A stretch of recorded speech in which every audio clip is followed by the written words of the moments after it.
Juga ini memang sebuah teknologi untuk dipersiapkan agar tembok ini sangat kuat dari hantaman meriam-meriam. Karena pada masa Majapahit sebenarnya sudah ditemukan meriam. Ada meriam-meriam yang sangat besar maupun sangat kecil. Misalnya meriam panggul yang dibawa oleh individu-individu atau pasukan-pasukan Majapahit yang bernama Cetbang. Nah, yang tidak kalah dengan peradaban Tiongkok, tidak kalah dengan peradaban Romawi. Mari kita pegang bersama-sama. Inilah buktinya, lebih luas dan lebih besar dari istana-istana yang ada di Korea, dari istana-istana yang ada di Jepang. Namun kita akui bersama bahwasanya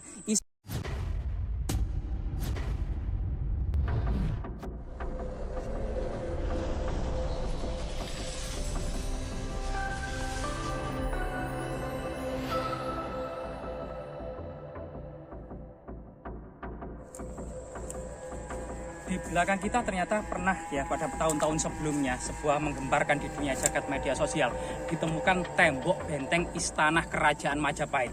Sampai saat ini memang usaha pemerintah dalam membebaskan lahan istana yang sangat besar ini ya, yang diduga sekitar 3 hektar atau 300 kali 100 meter persegi. Ya. Iya ya, kemudian dalam perkembangannya diduga kemudian 6 hektar. Sampai saat ini lahan yang dibebaskan oleh pemerintah itu sekitar 2,5 hektar ya, masih proses pembebasan dan terus berusaha untuk kemudian diekskavasi. Dan kali ini coba kita melihat dan kembali lagi bagaimana kemudian tembok ini yang sangat kokoh di kedalaman tanah gitu ya. Jadi ini adalah pusat peradaban pada masa lalu ya. Jadi tembok ini juga memanjang ke sana ini sekitar 100 meter dan memanjang ke barat ini sekitar 300 meter ya. Dan ini banyak sekali tembok-tembok yang ada di sekitar sini. Ini merupakan salah satu bukti bahwasanya Majapahit itu pernah ada. Kemudian dalam sumber historis ya, dalam kitab Negara Kertagama, terutama dalam Pupuh 12 gitu ya, baris pertama itu dijelaskan bahwasanya, baris kedua ya, itu dijelaskan bahwasanya di sebelah timur tersekat lapangan menjulang istana ajaib Raja Wengker dan Rani Daha, Pinaka Dewa Indra dan Dewi Saci bersebelahan dengan istana Raja Matahun dan Rani Lasem. Tidak jauh di sebelah selatan istana Raja Majapahit atau Wilwatikta. Artinya ternyata di lokasi ini pernah berderet istana-istana raja daerah, yaitu istana Raja Wengker bersama kemudian Rani Daha, istana Raja Matahun bersama Rani Lasem, termasuk istana Raja Majapahit itu di sebelah selatannya. Kemungkinan di sini itulah yang diidentifikasi sebagai istana Raja Wengker ya, atau kemudian raja daerah yang berkedudukan di Wengker, atau istana singgah yang berada di ibu kota Majapahit. Artinya memang ternyata di kompleks sebuah istana Majapahit yang diduga 99 km persegi ini berderet istana-istana raja pusat maupun raja-raja daerah, perumahan para pendeta utama, perumahan para pejabat tinggi, Pate, Tumenggung, Kanuruhan, Rangga, dan Demang, serta kemudian para kejaksa, Dharmadaksa Kasogatan, Dharmadaksa Kasewan, Menteri Herhaji, dan para tanda serta pejabat tinggi yang lainnya ya.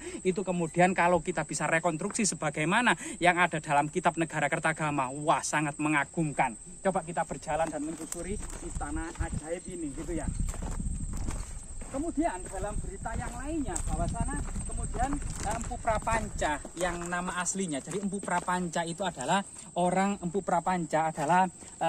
artinya itu orang yang cacat gitu ya. Itu sebagai nama samaran untuk kerendahan dari seorang empu ini. Nama aslinya itu adalah Samget Padelegan Dang Acaryah Nadendra. Itu juga menjelaskan bahwasanya tembok istana Majapahit itu sebagaimana kata-kata Empu Prapanca tahun 1365, kutanya Batabang Umider Makandel Aruhur. Artinya tembok-tembok istana Majapahit itu dikelilingi oleh tembok batu bata merah yang tinggi.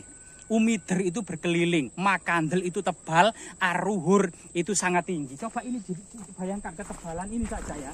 Nah ini saja kita lihat bahwasanya di sini semacam kayak apa penyangga tembok itu ya, semacam ini sekali. Kalau bisa kita rekonstruksi dengan kita bandingkan dengan tembok Wall of Constantinople itu sama. Ada bagian yang menjorok seperti ini. Nah ini kemudian untuk pertahanan atau untuk kekuatan dari konstruksi bangunan itu ya.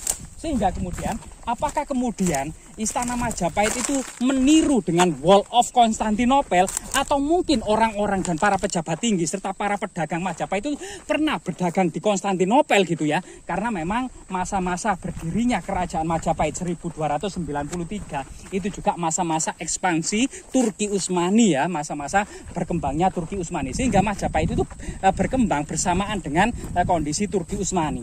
Tembok-temboknya mirip tembok Konstantinopel, dan juga masa penaklukan Konstantinopel itu juga masa-masa pertengahan dan masa-masa akhir Majapahit ya. Nah ini sesuatu yang sangat membanggakan. Bahkan dalam berita Tiongkok misalnya Mahuan dalam catatannya Yin Ye Selang tahun 1430 juga menulis bahwasanya Istana Majapahit itu dikelilingi oleh tembok yang terbuat dari batu bata merah setinggi 3 cang ya, setinggi 3 cang. Nah itu. Berita yang lain itu adalah kalau ini adalah bagian dari tembok istana kerajaan Majapahit adalah Kidung Wargasari. Seorang kemudian biksu muda gitu ya, yang pertama menikmati pemandangan di Sajabung dengan sungai-sungainya, itu kemudian mau hendak ke Lemah Citra atau Lemah Tulis yang saat ini Siti Inggil di Bejijong. Itu kemudian diceritakan bahwasanya Wargasari dari sungai dan menikmati pemandangan di Sajabung berjalan ke arah utara melewati Banjaran Getas, Sumengkah, Kumitir, melewati tembok timur Istana Majapahit sampai kemudian menuju Lemah Citra atau Lemah Surat. Bayangkan tembok yang sangat kokoh dan sangat besar ini ya. Nah, berita-berita yang banyak juga. Kemudian begitu juga kemudian berita yang lain, penyerangan dari Sultan Agung tahun 1625. Jadi ini sudah 1625 ini merupakan sudah beralih ya, Majapahit sudah tidak ada lagi. Nah ini kita juga menemukan artefak ini. Artefak apa itu yang kita temukan ya? Kelihatannya batu gandek ya, atau peluru-peluru kerajaan Majapahit. Sehingga kemudian pertahanan tembok yang tebal berlapis-lapis seperti ini gitu ya. Ada berlapis-lapis, terlihat ini berlapis 5 sampai berlapis 4. Diduga ini memang sebuah teknologi untuk dipersiapkan agar tembok ini sangat kuat dari hantaman meriam-meriam. Karena pada masa Majapahit sebenarnya sudah ditemukan meriam. Ada meriam-meriam yang sangat besar maupun sangat kecil. Misalnya meriam panggul yang dibawa oleh individu-individu atau pasukan-pasukan Majapahit yang bernama Cetbang. Nah, Cetbang inilah yang dibawa ke seluruh Nusantara untuk menyatukan Nusantara dan kemudian menghancurkan bajak-bajak laut yang kemudian mengganggu perdagangan di seluruh perairan Nusantara. Termasuk kemudian rentaka. Selain rentaka itu meriam. Selain meriam itu lela.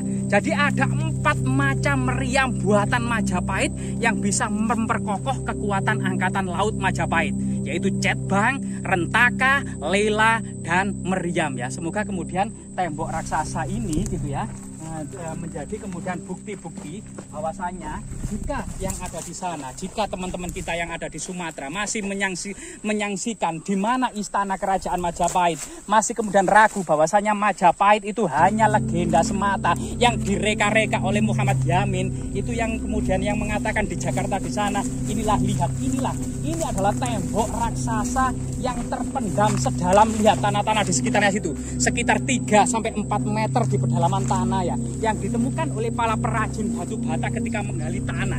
Dan ini tembok yang masih panjang, dan ini satu gedung atau satu istana yang tembok ini adalah satu gedung dengan luas sekitar 3 hektar, dengan luas sekitar 100 kali 300 meter persegi, dengan gerbang yang sangat besar berada di barat.